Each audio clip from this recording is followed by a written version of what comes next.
las grandes diferencias que uno podía notar allí era cómo en Siria se vivía otro ambiente, ¿no?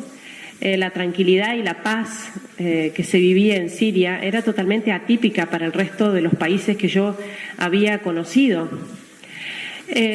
Con decirles que después de esos 12 años que yo pasé de misión en Egipto, estaba realmente cansada, agotada e incluso con mi salud un poco resentida, y es cuando mis superiores me ofrecen buscar un lugar tranquilo para descansar y yo pido ir a Siria. Lo pedí solita, no le puedo echar la culpa a nadie. Y fui a Siria y lo cuento esto a propósito para que se note lo que era este país, ¿no? Hasta que empezó la guerra. Y yo creo que uno de los años de misión, yo llevo 18 años como misionera en Medio Oriente, uno podría contar muchas cosas, ¿no? Uno vive muchas experiencias y muy duras, pero realmente lo de la guerra y la persecución no tiene comparación con nada. No creo que haya un dolor más atroz para un pueblo como lo que está viviendo Siria desde hace más de 4 años. Siria, un país que era tan próspero económicamente, un país que realmente no...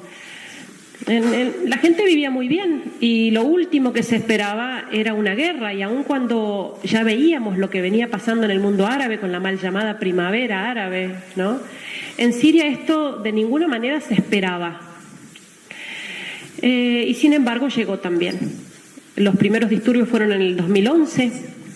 Yo llevaba poquitos meses ahí de descanso en Siria, cuando empiezan los primeros disturbios, que fueron en el sur del país, ¿no? Fueron estos levantamientos que, aun cuando eran difundidos por la prensa como manifestaciones pacíficas del pueblo sirio, buscando democracia, ¿no? Que eso es lo que se vendió, lo que se vende Occidente con esta primavera árabe, como se la llama. Sin embargo, esto no coincidía con la realidad que veíamos y que constatábamos día a día en estas manifestaciones, que ya eran actos terroristas y ya eran persecución abierta a los cristianos. De hecho, desde los primeros disturbios había extranjeros, árabes extranjeros, provocando estos disturbios, uniéndose, ¿no? Alimentando a estos grupos opositores al régimen, que eran grupos minoritarios, ¿no? Y ya con persecución abierta a los cristianos, como digo, ¿no? Y eran noticias de todos los días: cristianos descuartizados en bolsas de basura, en el contenedor, en la calle, con un cartel: no tocar, es cristiano. O nuestras estudiantes, tenemos una pensión para estudiantes universitarias, que contaban que en la universidad ya habían ahogado en el lavabo del baño a varias estudiantes por ser cristianas, ¿no? Así comenzó esto en Siria. Cuando se producen estos primeros disturbios, la gente realmente se asusta y intenta manifestarse, sale a la calle, tanto en Damasco como en Alepo. Damasco, la capital del país; Alepo, la segunda ciudad, pero prácticamente más importante que la capital por su movimiento económico. Sale la gente, de miles de personas a la calle, para mostrar su apoyo al presidente.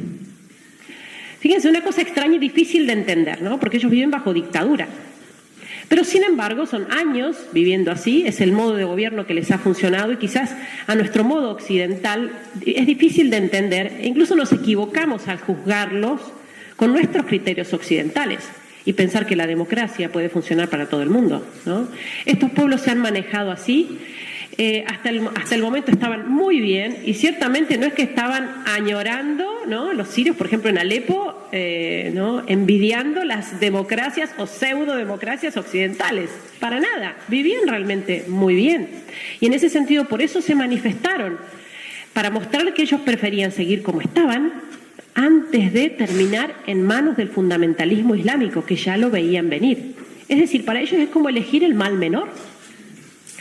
Cuando se producen estas manifestaciones, las caravanas de gente, de miles de personas en la calle, lo que veíamos por las ventanas del obispado donde estamos, donde vivimos, lo veíamos también por televisión. Y las mismas imágenes eran comentadas de esta manera: continúan las manifestaciones pacíficas del pueblo sirio, que sale a la calle pidiéndole a su presidente que se vaya.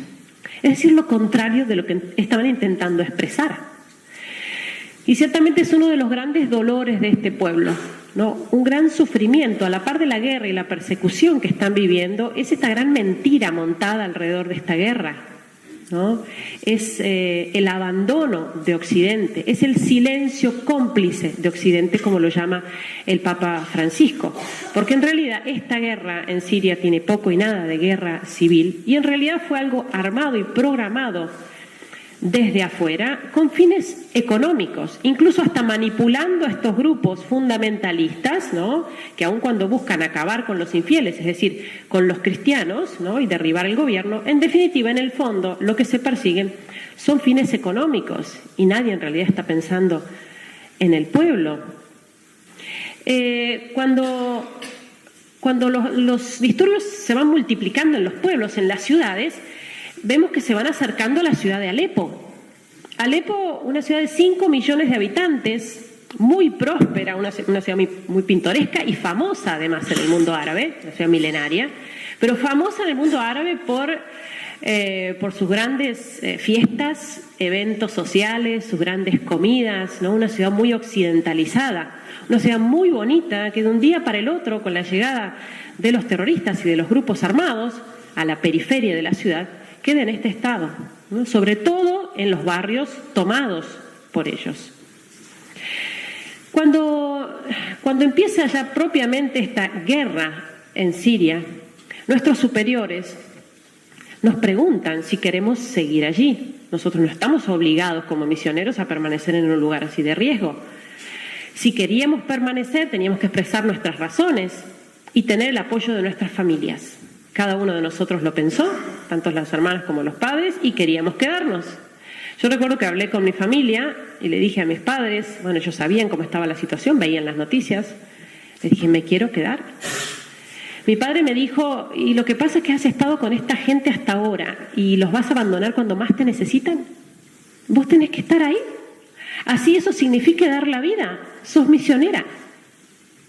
Y me dijo también esto, además, no pretendo de ninguna manera competir con Dios. Él te cuida allá mejor de lo que yo te puedo cuidar acá, ¿no? Para nosotros ciertamente el apoyo de la familia y el apoyo de nuestra congregación es importantísimo, ¿no? Y el apoyo que nos damos mutuamente con los demás misioneros y misioneras, porque hay muchas otras congregaciones trabajando en Alepo y en general en Siria. Con la llegada de los grupos armados a la ciudad, se produjo lo que fue el bloqueo de la ciudad. Estos grupos fundamentalistas tomaron todas las rutas de acceso a la ciudad de Alepo, todo ese rosado que se ve alrededor de la ciudad, esa franja, fue el sitio que hicieron a la ciudad de Alepo. Aquí está nuestro barrio, Hay Shahba. Los terroristas bloquearon la ciudad completamente. Y aun cuando el Ejército Nacional intentaba retomar las rutas de acceso, retomar el control, no lo logró hasta pasado un año. Fue prácticamente 1 año y medio que la ciudad de Alepo estuvo bloqueada. Es decir, nadie salía y nadie entraba, y nada salía y nada entraba. Imagínense una ciudad de 5 millones de habitantes sin insumos durante más de 1 año. Se acabó el combustible, ¿no? Ya no veíamos vehículos por la calle. Se acabó el gas, las garrafas de gas, y gente que lo tenía todo, esta gente que vivía tan bien, ese nivel de vida tan alto, salía a la calle y arrancaba ramas de los árboles para cocinarse algo para comer. Luz, agua, hasta el día de hoy es un terrible problema. Tenemos 1 hora de electricidad por día o 2. ¿Cuándo tenemos electricidad? Porque ahora, en este momento, en Alepo llevan 50 días sin electricidad. El agua llega 1 vez por semana o cada 10 días por unas horas. Pero la época esa del bloqueo, que fue ese año, fue terrible, ese primer año. Imagínense lo que era la entrada de alimentos, es decir, los alimentos que no entraban. Todo lo que son alimentos perecederos que entran del campo, uno no se lo pregunta mucho, ¿no? Cuando va al supermercado o va a la verdulería, pero todo eso entra del campo a las grandes ciudades. Verdura, carne, frutas, todo se acabó. Y estuvimos sobreviviendo como pudimos. 5 millones de personas, a arroz, fideos y enlatados, lo que quedaba en los mercados. La gente decía, nos están dejando morir de hambre y de sed, mientras el mundo no lo sabe, porque nunca en ese año y medio Alepo fue noticia. Y estamos en la era de las comunicaciones. No son cosas casuales, ¿no?